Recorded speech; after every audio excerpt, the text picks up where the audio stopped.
Welcome to the second session in the Meg Quigley Summer Series, sponsored by Vocal Majority Double Reeds. I'm Dave Wells, co-executive director of the Meg Quigley Competition and Bassoon Symposium.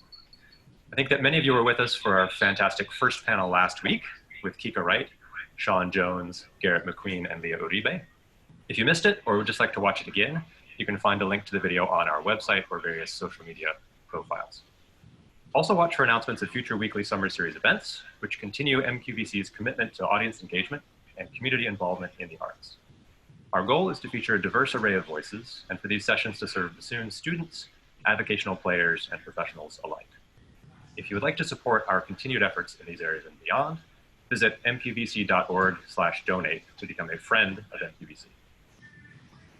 Today's session is entitled Pushing Forward, a panel discussion on music for the bassoon by composers from underrepresented groups.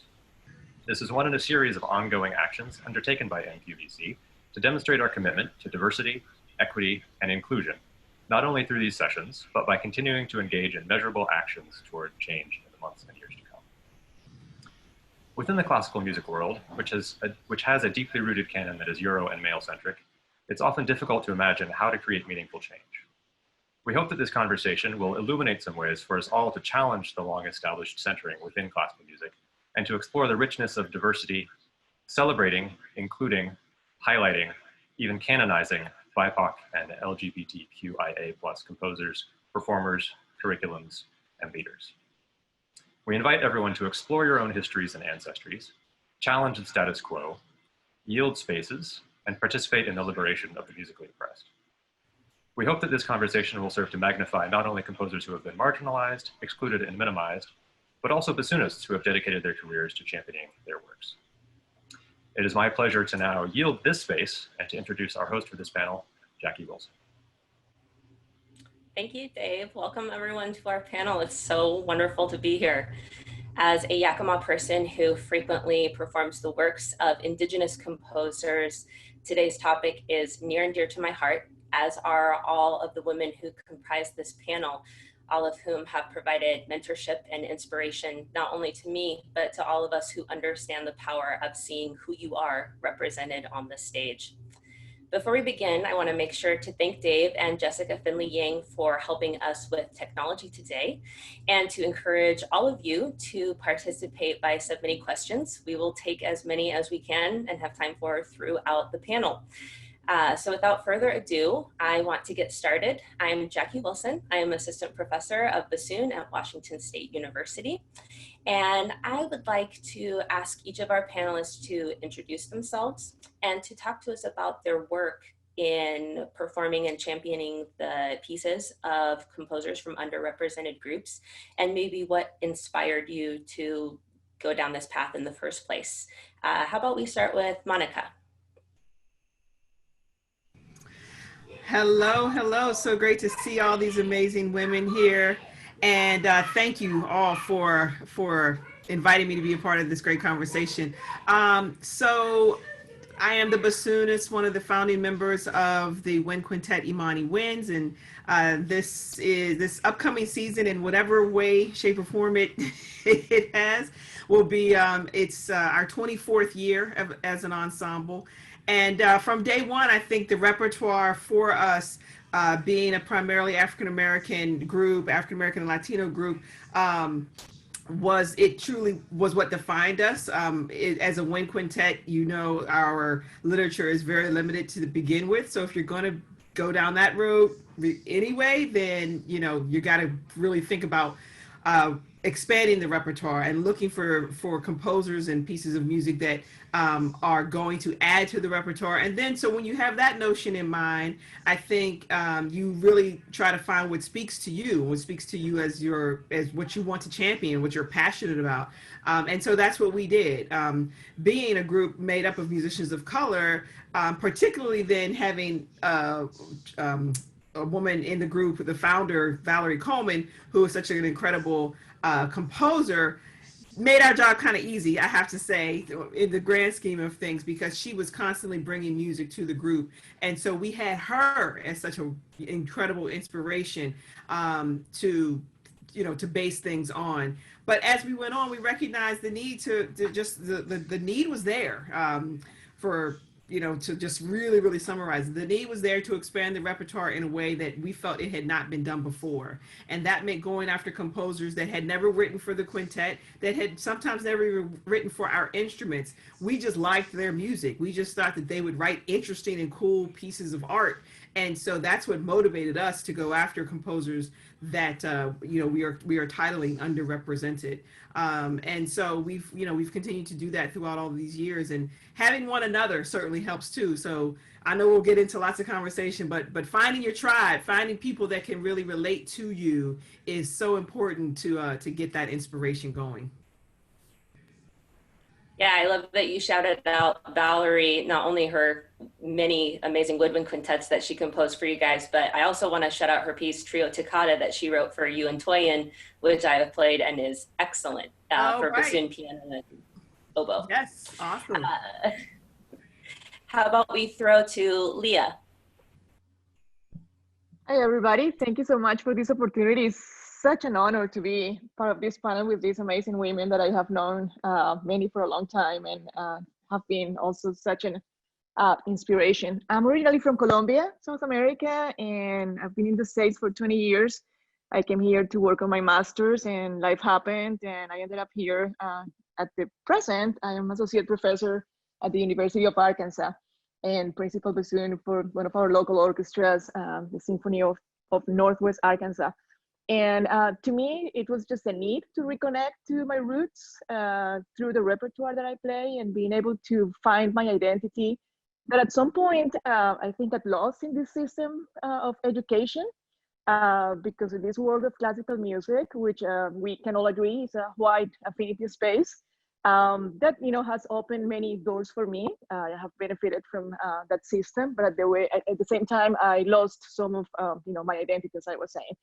So as I was getting ready to graduate from my DMA at the University of Kansas, and looking for repertoire to you know, present in my dissertation work and final recital, I went back to my roots, and I started exploring the world of Colombian bassoon repertoire, which was not much that I could really rely on at the time. So that started this process of commissioning music and you know, connecting with composers from my countries, I say, because it went beyond Colombia, as a Latinx, I guess, representative of something that maybe we can talk about this later. It doesn't really exist. Latin American music is such a, you know, false concept. There's so many realities and many identities right there. And with years, you know, I just have been able to connect with my many identities. I mean, I sit here as many things, as a woman, as an educator, as an immigrant, so and the list goes on. So it's been that need for identity, and also to be some sort of a bridge between those identities and whoever else needs to be identified. So I have taken that, you know, kind of mission, if you will, to be able to allow others for representation. Awesome. Maya, how about you go next?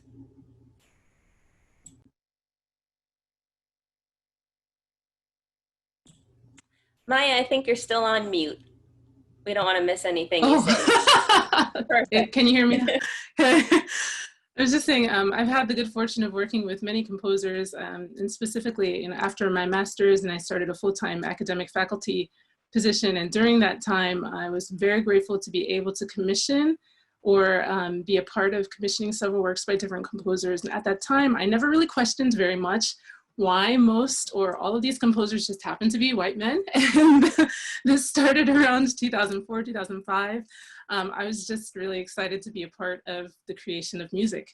And it's all music I enjoyed working on and performing, and it's all very special to me. I have to also say, and hopefully this isn't too harsh, but that this was during a time where it was totally probable to find like a noose hanging from a tree on a college campus that I was teaching at, or several Confederate flags flown proudly when driving around the college town, buildings and statues, of course, named after Confederate leaders, and it's totally probable to be called a nigger, you know, by a student downtown on a weekend's night after having dinner with colleagues. colleagues, and for university colleagues to, some university colleagues to blame affirmative action for my presence.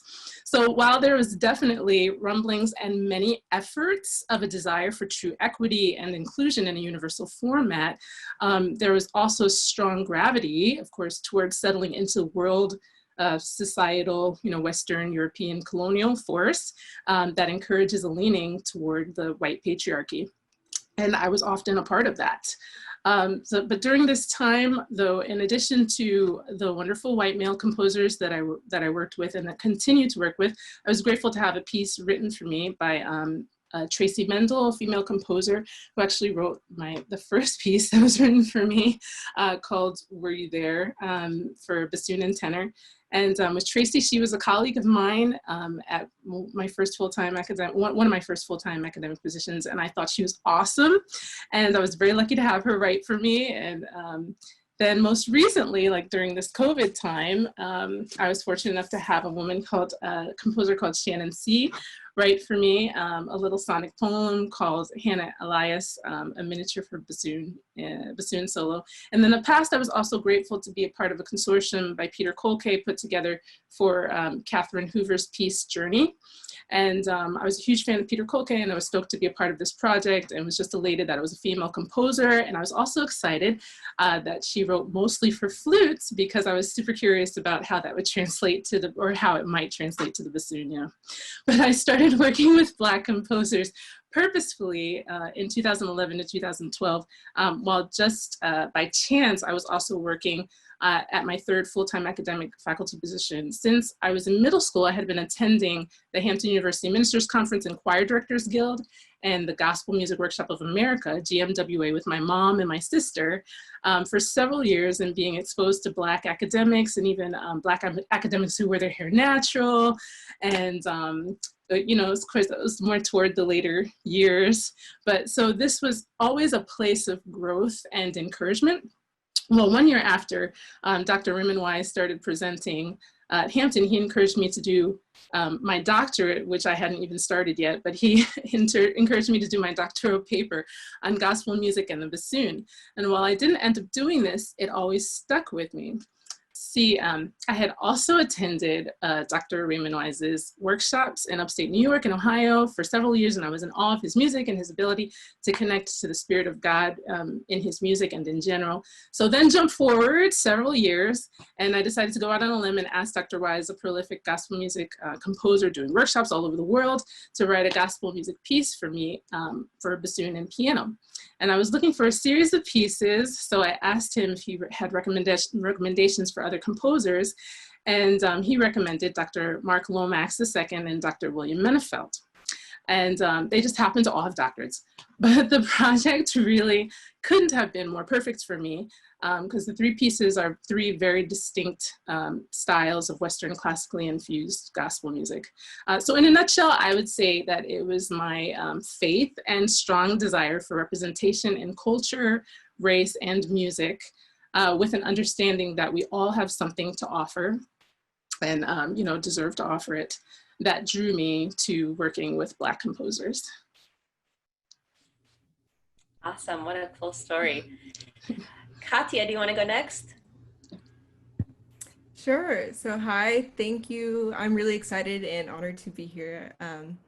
This is something that's that I think my interest in working with this type of repertoire actually goes back to late middle school. When I first came across the Monty Winds on YouTube, actually, it was a pretty pivotal find for me. So the schools I went to were all majority Black, Latinx, low-income students, but we had a very good funded music program. So seeing brown and Black kids running around with instruments wasn't that crazy of a sight for me.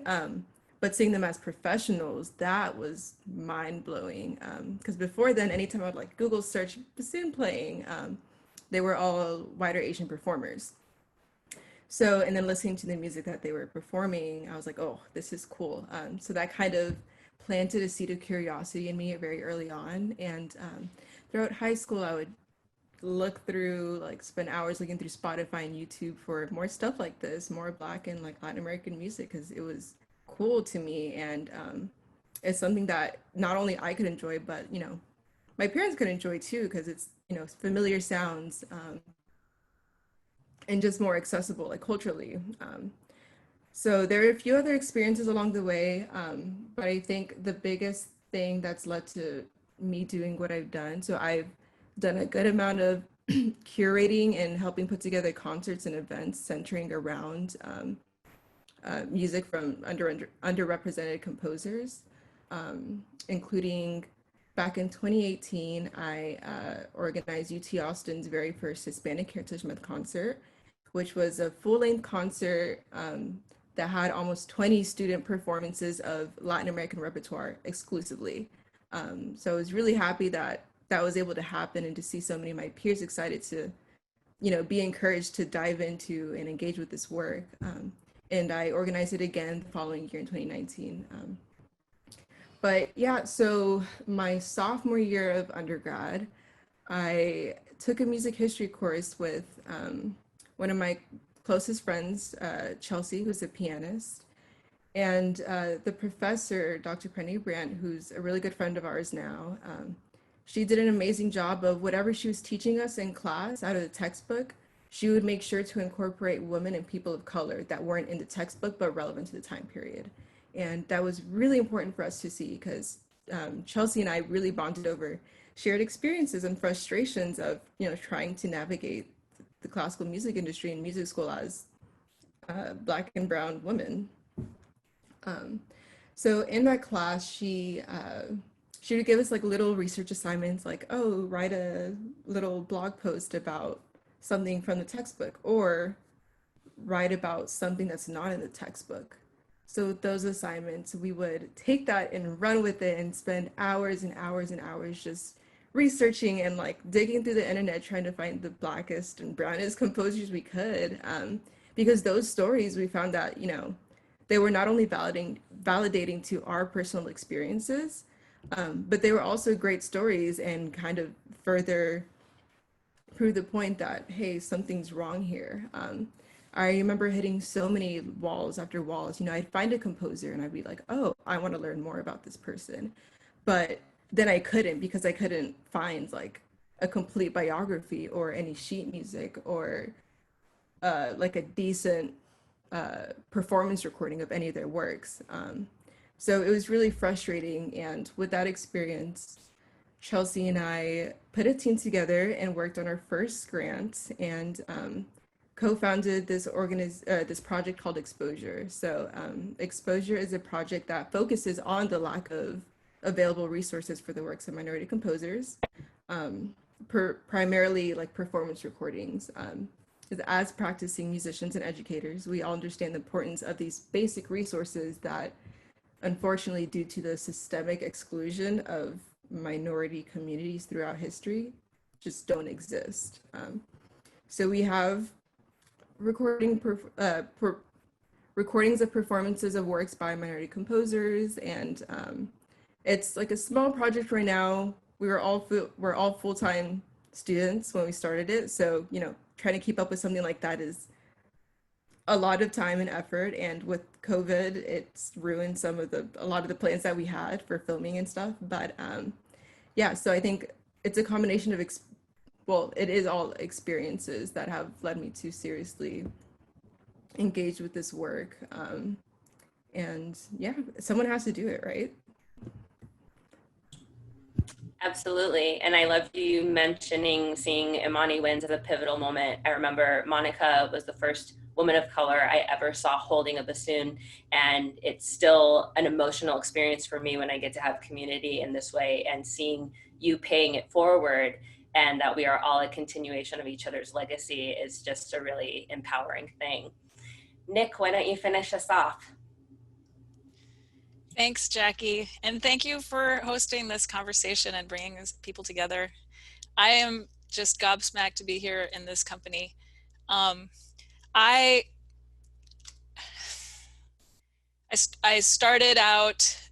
started Meg Quigley with Kristen Wolf Jensen in 2004, I guess officially we got our start. And it was out of a frustration that from me, it came from, I didn't see myself in the world of, that I loved so much in classical music.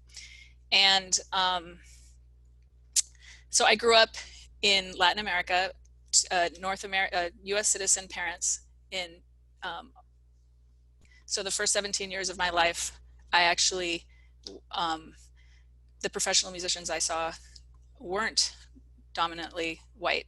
And then I ended up at Oberlin College, where all of a sudden I really realized I had to start really fitting in, and I got really perturbed by this idea of American. What's American? Well, there's a whole bunch of countries in the Americas. And so when we started Meg Quigley, I was really adamant, like, this is for the Americas. And my original goal was to get Latin American women, you know, more representation there.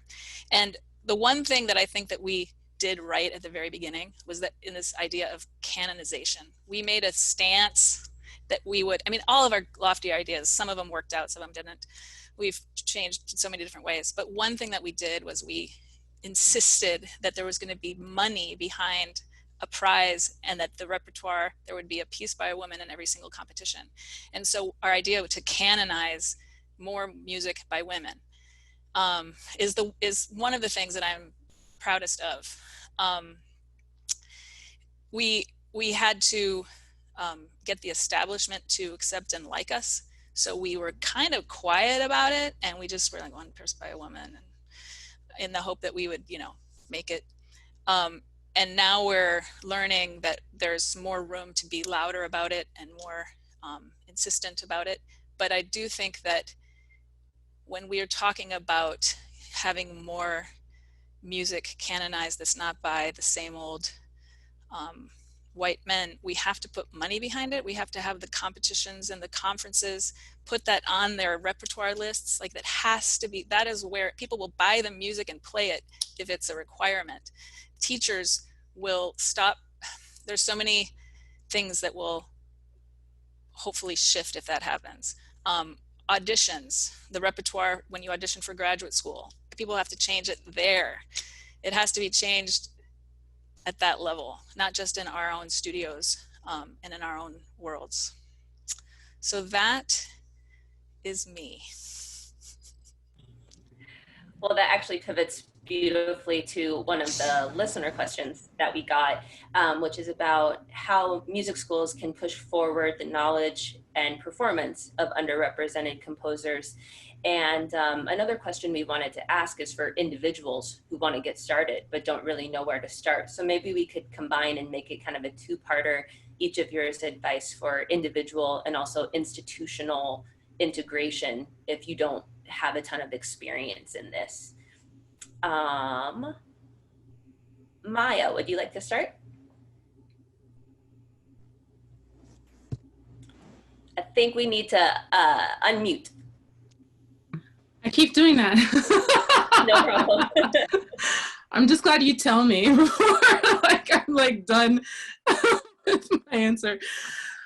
So does this kind of going along with adding it to one's repertoire? And yeah, okay. So I'll just start with, I think it would be good to evaluate. And this goes along with institutions as well, you know. I think it's good to evaluate why you're choosing to do this and why at this time, you know.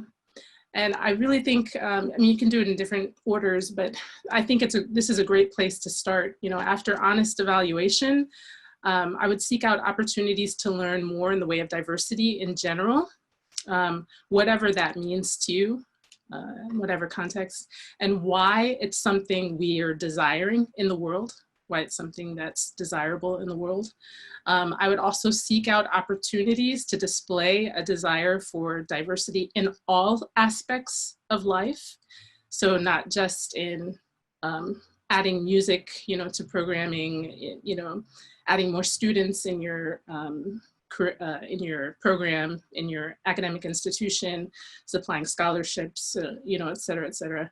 It's like, why are you doing this? And let's try to find a way to like really commit, not just in an academic way, but to commit in a true, you know, way, like from the heart, you know. from the actual heart. After this, I would recommend beginning to explore music by diverse composers. Look for a piece or more a week and listen. Explore the background and listen some more. Look for CDs and online recordings of works by underrepresented composers. And this can be something that's done on an individual basis, and then this can be something that's done through the institution, actually, and through probably curriculum, And so I would also start looking up everything you can find about the type of composers you want to include, including the cultural heritage and the history, etc. You can either jump right in, and if you can't find exactly what you're looking for, you can arrange something, or you can be extremely detailed about what you're looking for, and maybe if you don't find it, you can work with a commission. And again, I think this is something that can be done either individually or institutionally. There are ways creatively to do that. So I would also start to surround yourself as much as possible with peers, colleagues, and inspirations, and other people who are interested in the same or similar efforts. And this does not mean you don't work with people who aren't on that wavelength, but instead it's more like you're seeking out opportunities and energy, that opportunity and energy in your life. And this is all with the hopes that it will feed your soul more, because it's kind of like the goal, but also you will be more likely to find the repertoire and the people you're interested in performing with if you do this, I think. In addition, and again, on an institutional level, there can be groups that are formed within the institution, and kind of along the lines of, students aren't always going to do what Katya's done, and like really dig in, and but so institutions can kind of guide this, I think, a bit. In addition, I would be active in attending conferences that hail diversity in classical music and bring in diverse composers and music. So like Sphinx Connect and the African American Music Conference led by Louise Toppin at the University of Michigan, Gateways Music Festival, which is usually in Rochester, New York. And this is mainly Black composers or Black and Latino, but also Chamber Music Conference, Chamber Music of America Conference. These are all places where you can hear music by different composers and meet diverse living composers, meet other people who share similar energy in this way, and then gain ideas for new repertoire for your recitals and concerts. And again, that is something that also can be done on an institutional level, because I think a lot of those institutions should also be attending those, or can benefit, I should say, from attending those conferences as well. Definitely. Leah, do you have any thoughts? And Monica, you want to jump in as well? Yeah. Sure, Jackie. Well, first, there's a sense of urgency that I feel, especially these days, to create some change. And I think, and into looking into all the participants, such a varied group of people with different positions in the musical world, I think we all have a very important, job to do from our platforms. So as much as I think that it's important to diversify our repertoire, I think those of us with teaching positions, we need to use that platform and challenge our institutions. Not everybody's doing what Katya is doing because students are not mandated to explore that world. There's no venues for them to reach out to repertoires and to composers. There's no budget for them to be able to take an endeavor on their own. So challenging our institutions in our orchestras, I was just heartbroken by one of my orchestras releasing a statement of support with no responsibility of what has not been done in the past. Any statement from any institution should come with a commitment to change and with a recognition that, as I said earlier, classical music has been a white affinity space.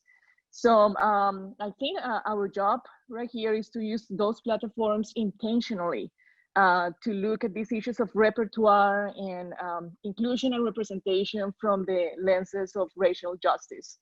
That's the only way to look at it. And from there, we can actually take responsibility for that change.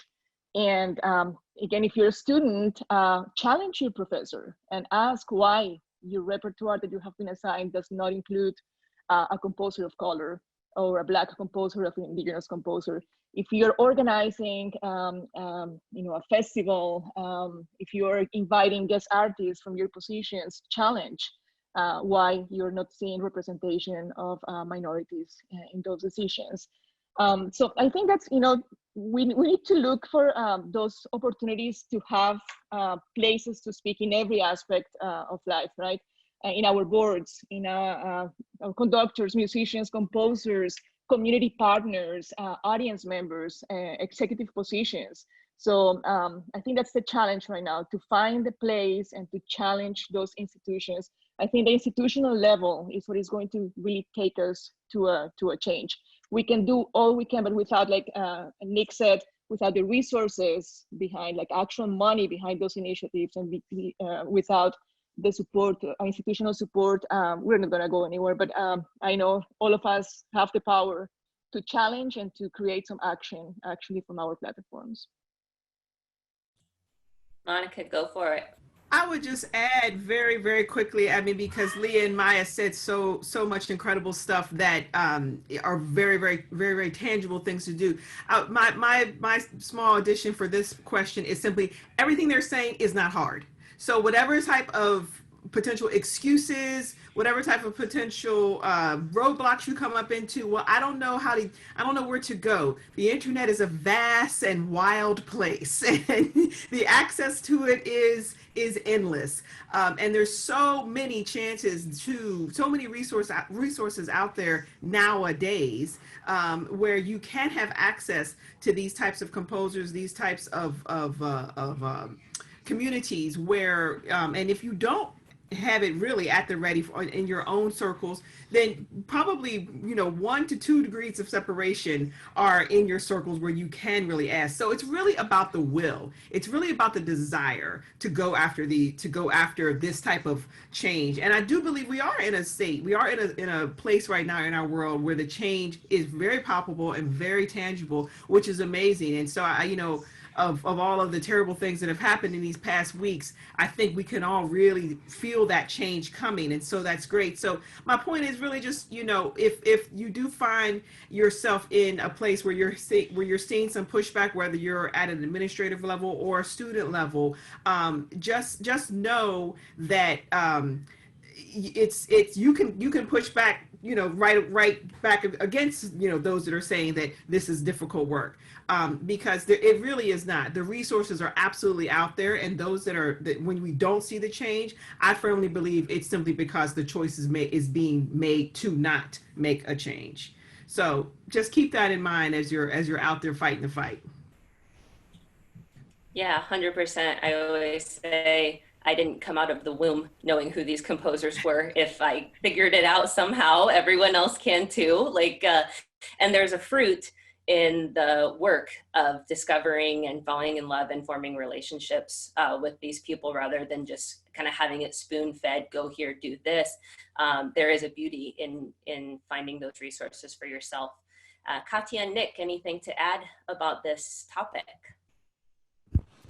Yeah, I think it's great that so much conversation is now all of a sudden happening about this, but something to consider when, thinking about starting to engage with this work is, especially from outside of the communities you're trying to incorporate into what you do and represent, Maya touched on it a bit, but learn the difference between tokenizing and normalizing.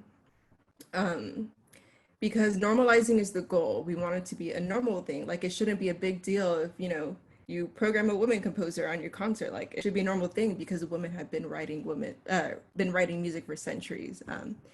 So that being said, ways to avoid that is, don't just slap a piece by like a Black composer on your program just to check off a box, because then the intention behind it is you want to look good. You want to say, oh, I'm not racist, I program minority composers on my concerts. But in reality, that's tokenizing, and which is harmful in there could be a whole other conversation on how like tokenizing does more harm than, you know, just being genuine with your intentions.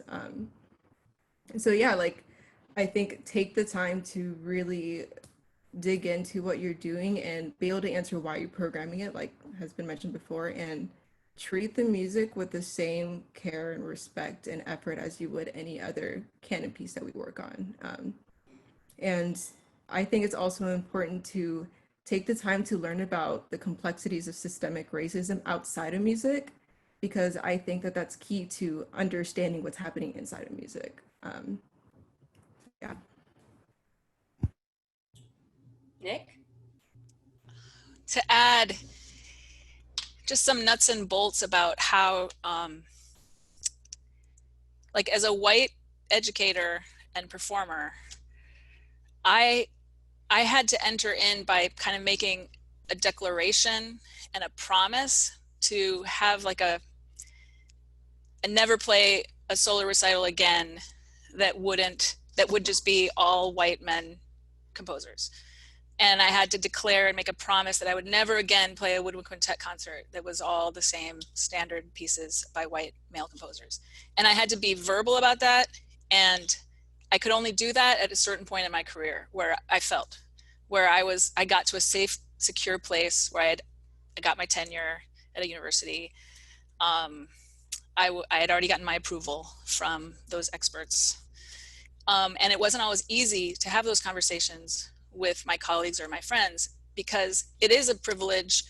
It's uncomfortable to talk about it, and it's a privilege to not have to talk about it. When you talk about this music that is not by white male composers, that you're calling it other, but what is it other to? It's other to this white stuff that's always been there, you know, that's been determined to be what's the canon stuff.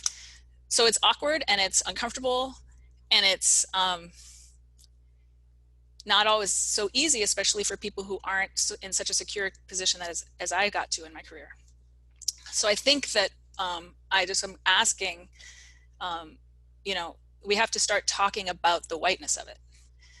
The second nuts and bolts thing is, and I have actually had great results with that. For example, my quintet that I play with, you know, when I first made that declaration and I said, I will never play a concert again, that, you know, everyone's like, you know, and then everybody started embracing it, and the years went by, and we have played the most incredibly cool quintets by, you know, just really, we discovered all sorts of stuff that I don't think we might have just gone on the way we'd been going on. The other nuts and bolts thing is, as a teacher, you know, how do we get this music into our canon of what we teach, and how do we learn about it? And I think it's a matter of just step by step finding the sort of like the piece that fits that thing. You need to teach a bassoonist how to play arpeggios fast and scales, you know. So instead of going to the Bordeaux for that, which, you know, we all love and is wonderful and great, go to the Siqueira, the piece that's on the Meg Quigley competition this year. Man, they will learn their scale if they play that piece. I mean, and find out, you know, oh, I usually use the Pyrenees for this. Okay, well, how about Haikyung Lee's Dreaming in Color? Same pedagogical outcome comes from it. So I think it's a matter of expanding your palette of what you teach with, so that it's not, and then talking about it, not just putting it in there, but saying, you know, actually talking about it. And those are the two nuts and bolts pieces that I've got. Awesome.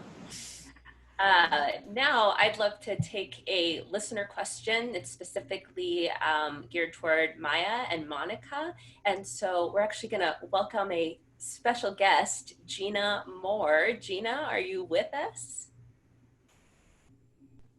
We might have to give her a second for the tech to, oh, here we go. All right, hi. Hey, Gina. Hi, everyone.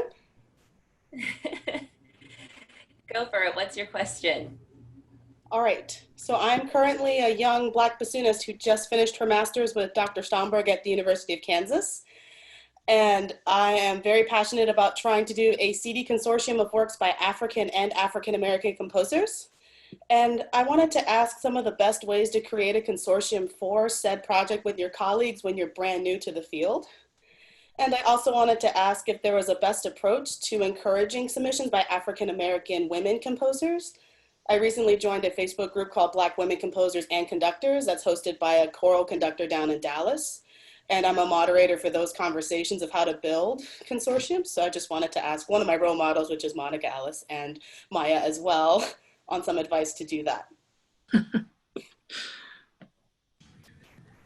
I'll go for it a little bit first. Wow, it's so great to meet you, Gina. Congratulations on your master's. Thank you very much for your kind words. That's very, very heartfelt. Thank you. And bravo, brava on the work that you're already doing. In all honesty, I think you're doing so much more than many already are doing, or many are trying to do. You're using your existing environment. You're going after, obviously, social media, which is right here at the ready for all of us.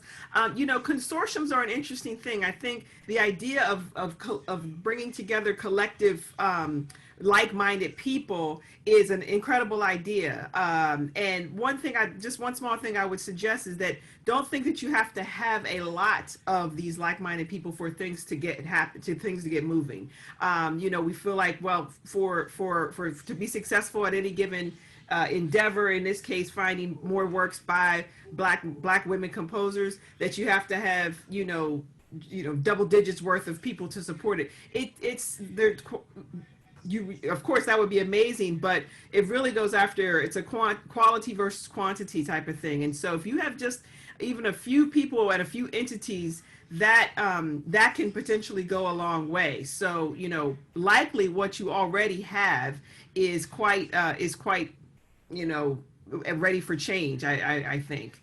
And, of course, we couldn't have this conversation really without thinking about Lacolean Washington's recording of African-American composers, which, Legacy, I believe it's called, which so many of us go to as one source of knowledge. And he did that research so intensely to put together a CD completely of Black composers. Now, by the way, those were his choices, and you don't have to use any of that, but that is a good place to begin when thinking about playing music that already exists. But the Facebook page that you already have sounds incredible. And also what Imani Wins did on several occasions in our early years was we put out a call for scores.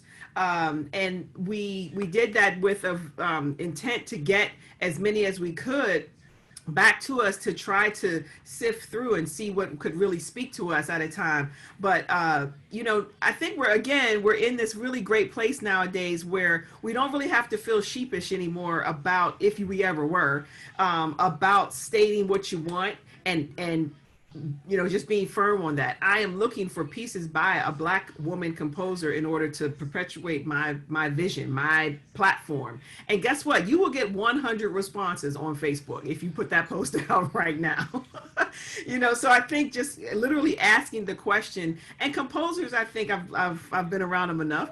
By nature, obviously it's work, it's their career, but they want to give, especially when you're early on in your career, and the opportunities aren't as ready or aren't as readily available. And so, of course, you want to pay people. I firmly believe in no freebies out there for anybody, but even small scope collaborations can really go a long way. So putting out that call for scores could potentially really bring you yield some really interesting results. I'll throw it to Maya, who should take off her mute. Yeah. I'm on it now, right now. First off, thank you so much for asking that question again. And I'm kind of gonna reiterate a lot of what probably what Monica said. But secondly, I'm in. Okay, you've got at least one bassoonist, maybe two bassoonists in your consortium. Yeah, putting together a project like that, I'm exploring things like that as well, and I'm really glad that you brought that question here. And the type of consortium I've been involved with in the past was specifically to support the funding and several premieres of a work by a specific composer already. So the composer, the type of piece, and the composer funding rate had to be predetermined. But it sounds like Monica was saying, you were looking for like a broader group that might function a bit differently, like bassoonists already in place, and then doing the call for the scores, right? Call for the compositions, then choosing compositions out of the call. So if you're looking for, I'm just going to address, if you're looking for the former, just a little bit different, I would, get all of your ducks in a row, and it sounds like you're like super on top of things. Choose the composer you'd like to work with. And, this is just a start. I would use all the avenues and resources spoken about previously in this talk to create your consortium, but actually we didn't get to some of them yet. So surround yourself as much as possible with peers, colleagues and inspirations, like I was saying before, and other people who are interested in the same similar efforts. And again, it sounds like you're doing that kind of thing already. Attending conferences and getting on the online forums and where you will network, and gain the knowledge and find the support and to start these projects and reach your goal. Access the resources that are coming, that Will mentioned, I'm sure, to find composers. In addition, expand your network. So it's to me, a lot of it is all about the network and expanding the network, and which you're doing literally right now, and you're doing it in this very public forum, and I don't know who's attending and who's watching, but Gina Moore, so you're definitely on my list now. So that's really helpful. As far as encouraging submissions by African-American female composers specifically, and again, I'm probably going to reiterate some of what Monica said already, I would try to reach as many of the platforms, right, social media groups and organizations that you can possibly, including what you've already done, which is it's absolutely amazing, and maybe like dig down back a little bit, I would even include like College Music Society, but if you can put together a digital flyer or a JPEG, you can send it all over. And I'd have a very catchy, this is very social media specific, but I'd have a very catchy hashtag, or hashtags, so that it is something that people can find and quickly access, and send it to like every medium you can in an extremely timely manner. If you can, be really organized, give yourself lots of room between the deadline for the submission and then like the first call. So people have time to put stuff together and time to see, the invitation to apply.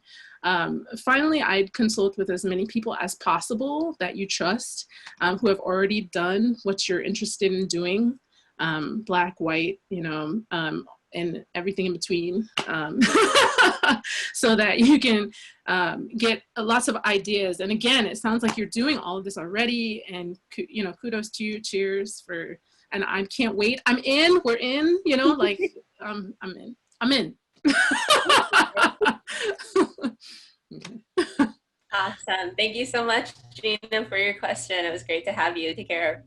Thank you. And looking at the time, I can't believe our time together is almost over.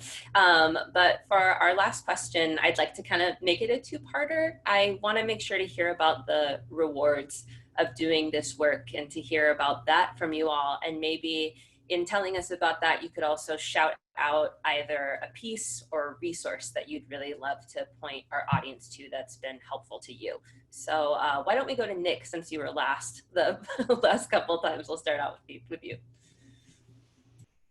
Well, a reward has been to be with all of you, the team, the Meg Quigley team, the people that I meet and who join this idea that started over a decade ago. That is incredibly rewarding. Jackie, you are incredible. And I'm so grateful that you're a part of this Meg Quigley team. The first piece I ever played by a woman was the Ruth Crawford Seeger Quintet in college. Blew my mind. And there's another piece that I wanted to draw attention to, which which I found very similar, and it reminded me of it. And it's this piece by Roque Cordero. He's a Panamanian composer, and it's a crazy piece. It's like 12 tone. I mean, just like the Ruth Crawford Seeger, right? I mean, it's not like a walk in the park kind of piece. And I think it's a piece that I just wanted to shout out and encourage people to discover. And I'll let the next person speak. Katya, do you want to go next? Sure, yeah. So my greatest rewards, so I just finished undergrad, so there's still a lot that I haven't explored yet or had a chance to play or make happen yet. But so far, I think what's been really rewarding is being able to like having support from higher ups. Like, shout out to Professor Jensen for being so supportive of any crazy idea I would come into my lesson with. She would be like, all right, cool, I could make this happen. So in that gave me the confidence to do everything that that I've been doing. But the greatest reward has been seeing other people say, thanks for sharing this, I learned something new. Like if they went to a concert that I put on or helped put together, and they say, oh, I've never heard this composer, or oh, this music is really beautiful, have I never heard of it before? I was like, okay, my work here is done, like mission accomplished. Because then that makes them curious, and then they start looking more into it and really start to value like these people, these works, and these stories that have been kind of suppressed for so long. So that's always like a very valuable thing, something that I really, it makes me feel like, okay, the work isn't in vain. Someone is learning something from this. And I think, yeah, so there's a lot of works that I haven't played yet, but personally, one of the pieces that I've fallen in love with is actually not for bassoon, but I was listening to Florence Price for a lot at one point, and her piano concerti are beautiful. One of my best friends, Chelsea, she actually performed it on a recital, and it's just really beautiful music. And so if you're not familiar with them, I really recommend it. Also a lot of art songs that she's written that I have played on bassoon that are really beautiful. So yeah, and as far as resources, there's so many huge databases like the Institute for Composer Diversity, as well as smaller databases. It's just a matter of, like Monica mentioned earlier, making the effort to go look, because they're everywhere. There's, this work isn't new. People have been doing it for a long time. Definitely. Maya, do you want to go next? Yeah, sure. One of my favorite pieces by a composer from an underrepresented group was Records for a Vanishing City for Orchestra, and that's by Jessie Montgomery, written in 2016, and it's beautifully, it's because initially I loved her tonal textural palette, and it's so unique and beautiful, and I adore what she does with the bassoon in this piece. And I'm a giant fan of Coltrane, no pun intended. Oh, and she gives the bassoon this big, beautiful Coltrane-esque solo in the piece. On top of that, there is something like intangible on another level with the way she orchestrates. I believe she's a game changer, and that's why this piece is one of my favorites. Can I talk about greatest rewards too, or do you have time? Is that okay? So one of the greatest rewards is championing works by Black composers. Just in general, it's been very special to me. Championing works in general is extremely rewarding. I have loved playing some part in the creation of music and putting it out there for the world to hear. It is a very unique position, I think, to be in, being designated to be a part of someone's creation and their voice and their being part of their amplification, if you will. All of the wonder that is put on another level, all of the wonder of that is put on another level when working with Black composers for me, partially because of the voice I identify with on many levels, which is due to history, cultural, and systemic racism. And it's a voice I haven't represented often in the classical music format previously, even though I feel the voice is often deeply connected with mine. Also, being able to amplify a voice that historically has been shut down gives me an incredible sense of purpose. And hopefully I'm encouraging other musicians and other Black people in general to embrace themselves more and accept the power of their work and contributions, like Monica Ellis has done for us, which will always be, you will never stop hearing that, Monica, I promise you. So in a nutshell, the greatest reward for me in championing works by Black composers is being a part of something that is much greater than myself. Amazing. Leah, do you want to go next? Sure. I think in terms of rewards, this comes to just being a human, right? I mean, all of this has started to me as an academic endeavor, and it just transformed me and my relationships and my connections with, you know, the places where I move in radically.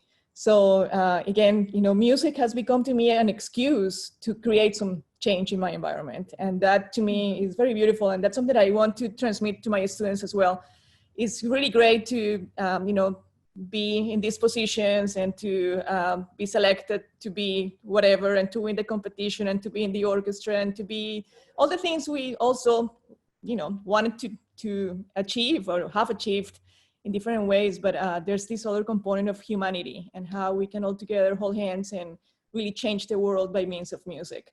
So that has been to me the, you know, the biggest reward. And of course, getting to know all of you and to be part of these conversations that are actually creating change. I mean, to me, this is real, right? We're having this conversation, we're questioning ourselves. We are hopefully leaving today's panel with a commitment to stop doing something, to start doing something, to continue doing something better. And I actually call on all of you to reflect on that. What is your commitment? Like Nick did at some point, like we all have done at some point in our careers. How are we going to change this paradigm, and how are we going to challenge again this status quo? In terms of composers, I have worked with many, but there's one that was really beautiful to find in my path, Adina Izarra from Venezuela. She lives now in Ecuador, and I found her piece, Retratos de Macondo, based on 100 Years of Solitude by Gabriel Garcia Marquez, a Colombian writer. So it was to me possibility to see myself in a book from a you know, writer from my country, stories that I had shared or experienced or you know, imagine as I was reading the book in the hands of a woman composer. So it was just absolutely beautiful to encounter her. Then I have commissioned a couple pieces from her for a CD that I am finishing and another one that is coming. You know, as I found Adina on Google, I haven't met her. We are internet friends. We connect via WhatsApp. So a call for all of you, Google is your friend.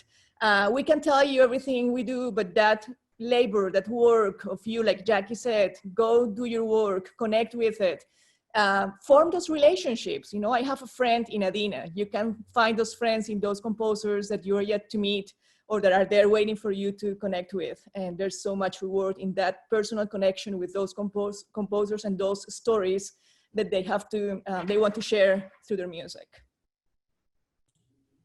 Absolutely. Monica? Well, whenever I get the chance to talk about certain pieces or composers, I have to go to my dear friend, Jeff Scott, who is the horn player in Imani Winds, who over a decade ago now wrote a piece for me, Elegy for Innocence, that I premiered at the IDRS out at BYU, and then have played many times. Really, it's like the piece I play because I love it so much. I think it's such a perfect piece of music. Elegy for Innocence by Jeff Scott. Trevco has it. And it's just one of these pieces that kind of encapsulates my personality as a player. You know, it's a big piece, but it's also really accessible, which I think I pride myself with Imani Winds, bringing very unapologetically, intentionally Black music, Black people playing music of our culture to an audience, however, through a lens of accessibility, of the type of thing that everyone can enjoy, everyone can take home something, everyone can find their own story within our music. So anyway, that's a big piece. That's a piece that I always love to champion. Also, one of the records that we did many years ago was in celebration of Josephine Baker, the life and times of the great Josephine Baker. And so I find so much pride in that album from Imani Wins. We incorporate jazz music, early 1920s jazz music, which was her time frame, and then also just talk about the world that she lived in growing up in St. Louis during the riots in the early part of the 20th century. So it's very historical. It's just beautifully written by Jeff and Valerie. We get to collaborate with this incredible singer named Renee Marie. So that's great too. Also, I'll do a plug. On Sunday, I'm performing a brand new work by Black woman composer Karina Ingram. And it's a commission through American Composers Orchestra. They have been extremely generous in trying to go after ways to help musicians and to help composers because of the COVID crisis. And so I'm a part of a collection of players that have been paired with composers, somewhat emerging composers, to bring new music. And so, I chose a Black woman, just by the way. We had the chance to pick who we wanted because I felt, indeed, the point of all of this, that was my platform, with the platform that I do have amongst, all you awesome people. And I would be able to promote her music and to really just show, again, the diversity that exists. So yeah, go to ACO Facebook page and you can get the link. It's an Everbright invitation, and that's on Sunday at 5:00 Eastern time. And the greatest rewards, I would say, is just bringing our culture. I mean, bringing the flavor that people of color and women have. I mean, look at us. We are crazy amazing. And so this energy that we bring as women, as people of color, as bassoonists to the table cannot be squashed, and it just has to kind of emerge. And so I think that alone has been such a reward for me, to show that there's so much more out there than the traditional repertoire. And so many people find it rewarding for them too. That in and of itself is a reward, you know what I mean? Because you see the people that you're affecting, you see the people that you're inspiring, and the minds that are being opened up to music that people thought they would never even have a desire to want to be a part. And so, just being out there on the circuit for 2 decades and showing a different way of listening, a different way of seeing musicians, has been incredibly rewarding. I don't take any of it for granted. I just am so blessed and amazed by people's desire to want to come into the circle, but we create that circle. And so that alone is something that I'm always incredibly inspired by, and it brings me great joy. So even in the world that we're living in right now, there's always hope. There's always something to look forward to. And, and I think that's, as musicians, we have to grasp hold of that. And it enables us and fuels us, fires us up to keep going. I can't think of a better way to end. On behalf of the Meg Quigley Vivaldi Competition and Bassoon Symposium, I want to thank all of our panelists for participating. We're so thankful for your time. I want to thank all of the viewers who came to join and be a part of this conversation, and also to thank Vocal Majority, our sponsor, who made today's panel possible. And to remind you to check in with MQVC on social media, because next week we have a panel hosted by Stacy Spring on the imperative of community engagement that you are not going to want to miss. Thank you all for joining us.